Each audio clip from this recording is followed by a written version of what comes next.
Praise the lord. Good morning. ప్రభువైన యేసుక్రీస్తు శుభనామంలో మీ అందరికీ వందనములు. చిన్న ప్రార్థనతో ఈరోజు దేవుడి వాగ్దానాన్ని స్వతంత్రించుకుందామా? మమ్మల్ని ఎంతో మిక్కిలిగా ప్రేమించినటువంటి మా ప్రియ పరలోకమందున్న తండ్రి, నీ ఘనమైన శ్రేష్టమైన నామాన్ని బట్టి వందనాలు ప్రభా. మరొక దినాన్ని మా జీవితంలో ఇచ్చినందుకై ప్రభా మీకు స్తోత్రాలు. మా ఆత్మల్ని సిద్ధపరచండి అయ్యా, మాతో మాట్లాడండి, మమ్మల్ని దర్శించండి, మీ స్వరాన్ని వినే కృపనివ్వమని యేసునామంలో ప్రార్థిస్తున్నాము తండ్రి, ఆమేన్.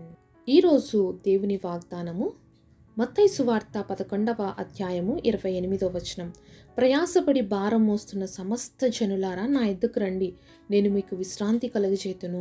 Matthew chapter 11 verse 28. Come unto me, all you that labor and are heavy laden, and I will give you rest. దేవుడిచ్చినటువంటి అద్భుతమైన వాగ్దానం మనందరి జీవితంలో నెరవేర్చబడును గాక. ఆమేన్. ఎంత అద్భుతమైన వాగ్దానం కదండి. ఎందుకంటే ఎవరైనా మనం ఈ భారం భరిస్తా అంటే పిలుచుకుంటారండి వాళ్ళ దగ్గరికి. ఒకసారి ఆలోచిద్దాం. ఎంతన్నా మనల్ని ప్రేమించే వాళ్ళు కావచ్చు, లేకపోతే ఎంత మనకి దగ్గర వాళ్ళైనా కావచ్చు, మనకి కష్టాలు వస్తే అందరూ మనల్ని పదండి అని దొబ్బేసే వాళ్ళే తప్ప, కష్టాల్లో ఉన్నప్పుడు నా దగ్గరికి రండి అనే వ్యక్తి ఎక్కడైనా కనిపిస్తారా? ఉన్నారా అలాంటి వాళ్ళు? పోనీ ఒకవేళ ఎవరన్నా అలాంటి మంచి వాళ్ళు ఉండి మనకు హెల్ప్ చేస్తాము అన్నప్పుడు మళ్ళీ వాళ్ళు మన దగ్గర నుంచి కూడా ఎక్స్పెక్ట్ చేస్తారు కదా, వాళ్ళు ఏమైతే మనకు చేశారో దాన్ని ప్రతిగా రివర్స్ ఇవ్వాలి, వాళ్ళకి రిటర్న్ ఇవ్వాలి అని చెప్పి.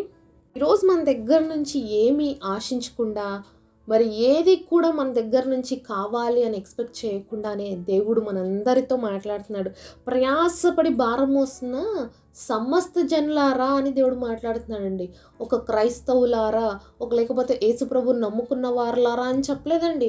సమస్తమైన జనులు, ఈ లోకములో ఉన్న ప్రతి మానవుడు దేవుడు సృష్టించినటువంటి వ్యక్తి కాబట్టి ఆయన ఈ లోకంలో ఉన్న ప్రతి బిడ్డను తన దగ్గరికి పిలుస్తూ ఉన్నాడు. ఏ భారం అయితే రోజు నీ మనసులో ఉందో, ఏ కష్టమైతే నీ మనసులో ఉందో, ఏ కృంగుదల నీ హృదయంలో ఉందో, అవన్నీ మోసుకొని అలానే ప్రయాణం చేస్తున్నావేమో, నా దగ్గరికి రా, నేను నీకు విశ్రాంతి కలుగజేస్తాను అంటున్నాడండి.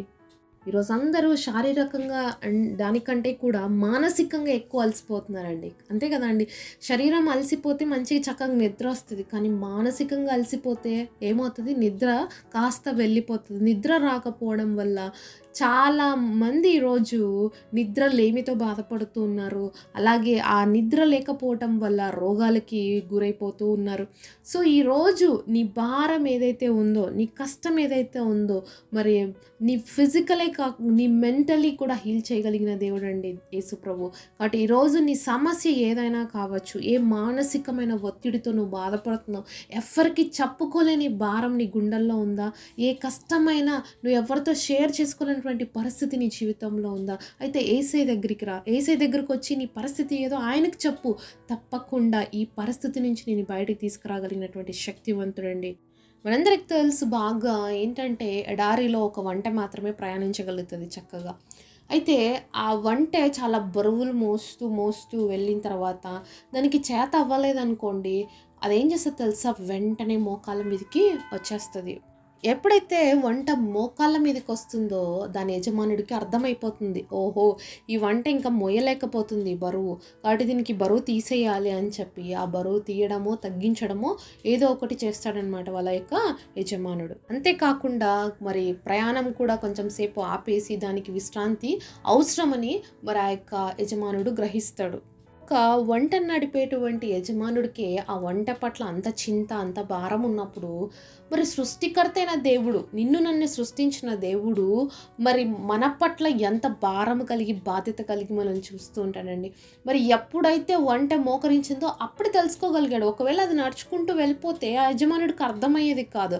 అది మోకాళ్ళ మీదకి వచ్చింది కాబట్టే ఆ యొక్క మరి యజమానుడికి అర్థమైంది. అలాగే ఈరోజు నీ పరిస్థితి ఏదైనా కావచ్చు, నువ్వు భరించలేకపోతున్నావేమో, ఇంకా నా వల్ల అవ్వట్లేదు. కొన్నిసార్లు సిచ్యుయేషన్స్ అనేవి చాలా వర్స్ట్గా ఉంటాయి, మనం ఎవరు కూడా ఎక్స్పెక్ట్ చేయమన్నమాట. అంత దయనీయముగా దిగజారిపోతున్నట్లు ఉంటే మన చేత అవ్వదు, ఇంకా దాన్ని బేర్ చేయడానికి మనకు శక్తి సరిపోదు. నువ్వు వెంటనే ఎక్కడికి రావాలి? పరుగులు తీయాలనా మనుషుల దగ్గరికి? లేకపోతే ఫోన్లు పట్టుకొని నా వల్ల అవ్వట్లేదు అని అందరికి చెప్పాలనా? ఇక కొంతమంది అంటుంటారు, ఇంక నా వల్ల కాదు, నేను ఏదో ఒకటి చేసుకొని చచ్చిపోతాను అనేసి అంటూ ఉంటారు. మరి ఇలాంటి పనులు చేయాలన్నా మనము? కానే కాదండి. అవసరం లేదు అవన్నీ చేయటానికి. నువ్వు దేవుడి యొక్క బిడ్డవి అనే విషయాన్ని ఎప్పుడు నువ్వు గుర్తుపెట్టుకోవాలండి. నువ్వు దేవుడు సొత్తువి, నిన్ను విలువ పెట్టి కొన్నాడండి దేవుడు. మరి ఆయన వెండి బంగారాలు ఇచ్చి కొనలేదు, తన ప్రాణాన్ని ఇచ్చినాడు నీకోసం. నువ్వు ఎంత విలువ అనేది నీకు తెలుసుకోవాలండి. మొదటిగా మనల్ని దేవుడు ఎంత ప్రేమించాడు అంటే తన ప్రాణం ఇచ్చి అంతగా ప్రేమించాడు. ఈరోజు చాలామంది నన్ను ఎవ్వరు ప్రేమించట్లేదు, నేను ప్రేమించిన గర్ల్ ఫ్రెండ్ బాయ్ ఫ్రెండ్ నన్ను రిజెక్ట్ చేశాడు, నో అన్నాడు, దీనికి చచ్చిపోతుంటారు చాలామంది. ఇలా ఎన్నెన్నో రీజన్స్ పెట్టుకొని ఈ భారం నా వల్ల కాదు అని ఎంతమంది ఏదో ఒక రీజన్ చెప్తూ ప్రాణాలని తీసేసుకోవడము, లేకపోతే డిప్రెషన్స్లోకి వెళ్ళిపోవడము, ఇలాంటివి చేస్తూ ఉంటారు. అవసరం లేదండి. ఈ లోకమంతా మాయే, ఈ లోకమంతా మోసమే. కాబట్టి లోకంలో కానీ, లోకంలో మనుషుల్ని నమ్ముకొని మనం బతకనాల్సిన అవసరం లేదండి. మనల్ని ఎప్పుడు కూడా కాచి కాపాడే దేవుడు ఉన్నాడు. ఆయన వైపు మన దృష్టి నిరంతరం ఉన్నట్లయితే మనకెప్పుడు ఏముంటుంది? విశ్రాంతి ఉంటుంది, మనసులో నెమ్మది ఉంటుంది, శాంతి ఉంటుంది, సమాధానం ఉంటుంది. అయితే నువ్వు ఏం చేయాలి తెలుసా? ఒంటలాగా మోకాళ్ళ మీదకి రావాలి. నీకు కష్టం వచ్చిందా, నీకు దుఃఖం వచ్చిందా, నువ్వు భరించలేకపోతున్నావు, ఓ మోకాళ్ళ మీదకి రా. మోకాళ్ళ మీదకి వచ్చి దేవుడి సన్నిధిలో ప్రార్థన చేయి. పరిస్థితుల్ని మార్చివేస్తాడండి దేవుడు. మరి బైబిల్లో రాజు అయినటువంటి యెహోషాపాతు దినములో ఒక యుద్ధం వచ్చిందండి. అయితే 3 దేశాల రాజులు కలిసి యెహోషాపాతు మీదకి యుద్ధం చేయడానికి వస్తే మరి ఇశ్రాయేలు ప్రజలందరూ కూడా, యూదా జాతి అంతా కూడా భయపడిపోతున్నారు. ప్రభా, మా పరిస్థితి ఏంటి, ఇంతమంది మా మీదకి యుద్ధం చేయడానికి వచ్చారు అని చెప్పినప్పుడు దేవుడు వాళ్ళతో చెప్పిన మాట ఒక్కటే. 2వ దినవృత్తాంతాల గ్రంథము 20వ అధ్యాయం 15వ వచనంలో చివరి మాట చూద్దాం. గొప్ప సైన్యమునకు మీరు భయపడకుడి, జడియకుడి, యుద్ధం మీరు కాదు, దేవుడే జరిగించును. మరి వాళ్ళు భయపడిపోయి దేవుడి సన్నిధిలో ప్రార్థన చేస్తుంటే దేవుడు చెప్తున్నాడు ఒక మాట.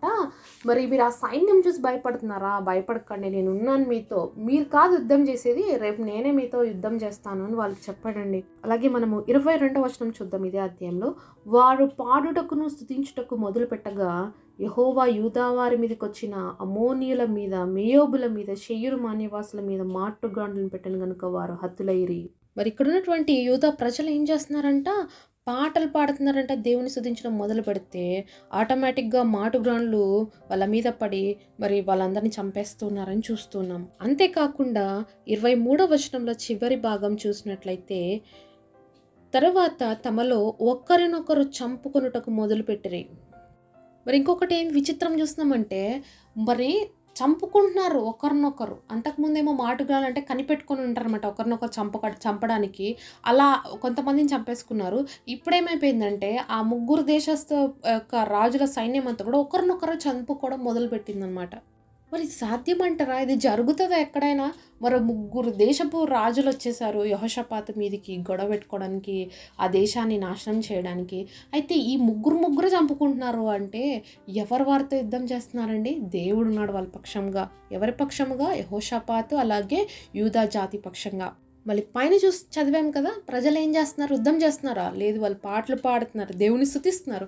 కాబట్టి మరి ప్రార్థనలు జరిగితే కార్యాలు జరుగుతాయా? పాటలు పాడుతూ కూర్చుంటే మరి కార్యాలు జరిగిపోతాయా? మా పనులు అయిపోతాయా అంటే అయిపోతాయండి. నువ్వు దేవుడి పైన సంపూర్ణంగా ఆధారపడినప్పుడు దేవుడే చెప్పాడు కదా వాళ్ళకి, మీరు కాదు యుద్ధం చేసేది నేను అన్నాడు. కాబట్టి దేవుడు చెప్పాడు అనుకోండి, తప్పకుండా ఆయన చేస్తాడు. మనం మౌనంగా ఉండాలి. మరి ఇశ్రాయేలు ప్రజలకి దేవుడు ఏం చెప్తున్నాడు? యుద్ధం చేయొద్దండి, నేను చేస్తాను అన్నాడు. అట్లా కాకుండా మేము చేస్తాం ప్రభువా అని చెప్పేసి వాళ్ళు పోయింటే యుద్ధంలో విజయం ఇశ్రాయేల్ది అంటే యూదా జాతిది అయ్యేది కాదు. కానీ దేవుడు చెప్పిన మాటకు వాళ్ళు లోబడ్డారు, మౌనంగా ఉన్నారు, దేవుని స్తుతిస్తా ఉన్నారు యుద్ధం చేయకోకుండా. ఇక్కడ దేవుడు ఏం చేసినాడు? వాళ్ళు ఒకరొకరు చంపుకునే విధంగా చేశాడు. కొన్నిసార్లు మౌనంగా ఉండి దేవుడి సన్నిధిలో కనిపెట్టాల్సి వస్తుందండి. కొన్నిసార్లు వెయిట్ చేయాలి దేవుడి సన్నిధిలో మనం మౌనంగా, దేవుడు ఏం చెప్తున్నాడో వినడానికి. అప్పుడే మనం దేవుడి కార్యాలు చూస్తాం. మరి ఎక్కడైతే యెహోషాపాతు అలాగే తన ప్రజలు దేవుడి కార్యాన్ని చూశారో మనం కూడా అలాగ గొప్ప కార్యాలు చూడాలి అంటే మనం దేవుడు చెప్పిన మాటను వినాలి. దేవుడు వద్దన్నాడా? వద్దు, చేయొద్దు. దేవుడు చెయ్యి అన్నాడా? చేయడమే మనకి క్షేమం అనమాట. ఇక్కడ వాళ్ళు యుద్ధం చేయొద్దు, నేను చేస్తానన్నాడు, అలాగే చేసి చూపించాడు. అనేక మంది ఆ రోజు మరణించాడు. ఆ యొక్క సైన్యం అంతా కూడా. వీళ్ళు దోపుడు సొమ్ము కలెక్ట్ చేసుకోవడానికి కూడా వీళ్ళకి ఎన్నో రోజులు పట్టింది. అంత గొప్ప వధ జరిగింది ఆ రోజు. ఒకసారి ఇదే అధ్యాయంలో 25వ వచనంలో చూసినట్లయితే, కొల్ల సొమ్ము అతి విస్తారమైనందున దాన్ని కూర్చుటకు 3 దినములు పట్టాను. వాళ్ళ దగ్గర వాళ్ళు చనిపోయిన తర్వాత అక్కడ పడున్న సొమ్ము అంతా కూడా కలెక్ట్ చేసుకోవడానికి 3 రోజులు పట్టిందంట. అంటే ఎంతమంది చచ్చిపోయింటారో ఆలోచించండి. కాబట్టి మన దేవుడికి అసాధ్యమైనది ఏది లేదు. ఏమైనా చేస్తాడండి దేవుడు మన కోసం. ఇది ఎప్పుడు గుర్తుపెట్టుకోవాలి. మన కోసం ఏమైనా చేస్తాడు. ఎందుకంటారా, పరలోక రాజ్యాన్ని విడిచిపెట్టి వచ్చినాడు ఆ దేవుడు మన కోసం. అంత గొప్ప ప్రేమమయుడైన దేవుడు చిన్న చిన్న విషయాల కోసం మనం చాలా ఇబ్బంది పడిపోతూ, చాలా కష్టపడిపోతూ ఫీల్ అయిపోతూ ఉంటాం కదా. మరి పరలోక రాజ్యాన్ని విడిచిపెట్టి వచ్చిన దేవుడు నీ కోసం నువ్వు ఈరోజు ఎదురు చూస్తున్న కార్యాలు చేయలేడా? ఖచ్చితంగా చేస్తాడు. ఆ భారం దేవుడు తీసుకోలేడా? ఖచ్చితంగా తీసుకుంటాడు. కాబట్టి మరి నువ్వు కూడా వంట వలె మోకాళ్ళ మీదికి రా, దేవుని స్తుతించడం మొదలుపెట్టు. ఏ విధంగా యెహోషాపాతు అలాగే తన ప్రజలు చేశారో మనం కూడా మన భారమంతా దేవుడి మీద వేసి విశ్రాంతిగా ఉందాము. దేవుడు చేసేటువంటి అద్భుత కార్యాలు రిసీవ్ చేసుకుందాం. అట్టి కృప దేవుడు మనందరికి దయచేయను గాక. పరిశుద్ధుడైన తండ్రి, ఈరోజు మాకు ఇచ్చిన ప్రామిస్ కొరకే వందనాలు నాయనా. ఈ ప్రామిస్ మా అందరి పట్ల నెరవేర్చి మా భారాన్ని భరించే దేవుడుగా మా అందరికి విశ్రాంతి నుంచి కాపాడమని యేసు నామములో ప్రార్థిస్తున్నాం తండ్రి. ఆమేన్.